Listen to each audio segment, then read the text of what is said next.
in our organization, when I started, a lot of the new things that I brought in or introduced were not something that they were very familiar with. In my own language, it's almost like Hocus Pocus. In other words, we're tapping into the psyche of each person, because each of us are different. So I remember when I joined Human Resource, a business associate knocked on my door, and she introduced me to a psychometric tool.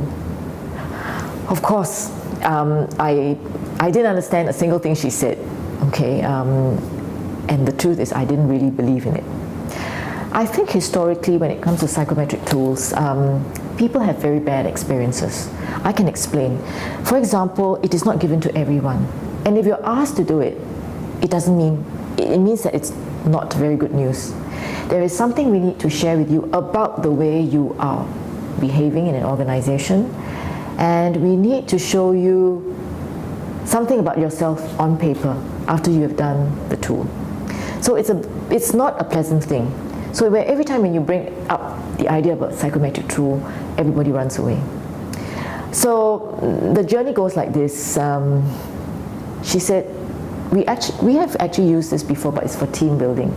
So at that time, I remember I said, all right, I've got this team that wants to do team building. And team building was not done by everybody. It was like, yeah, we have a problem, we've got to get everybody working together. So I said, all right, why don't you come on in and then do something for us? And of course, she introduced us to this tool called Emergenetics. It's a very simple concept. The language is simple, and I believe, by the way, it is now the key tool that we use in an organization. Because if it's simple, the concepts are simple, people will use it and understand. It feels safe. And because of that, it's now a constant language in our organization. People flash their profiles without being ashamed of it. So that's where we are. And what I liked about it was, after a while, my colleagues started to knock on my door. Hey, what did that team have? We want the same. And more and more and more and more people did that. So after a while, the language became more proliferated. It rose to management level, because one day when they walked into the room, my CEO heard them talking about these colors. What color? He says, what color are you talking about? How come I don't know about this?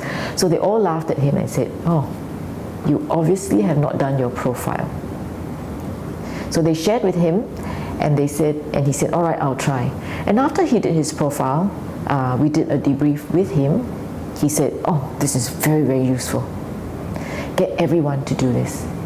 Because he felt that most of the time, we don't know the person sitting across us. And sometimes we misunderstand. In this tool, it talks about how our brains are wired, our preferences in thinking. So you could be analytical, you could be conceptual, you have a social preference, or you could be very structured in the way you think. So whoever you have across the room, or the person you have to deal with, if their preference of thinking is quite different from yours and you are not aware of this, you might be rubbing the person the wrong way. And that's where conflict arises.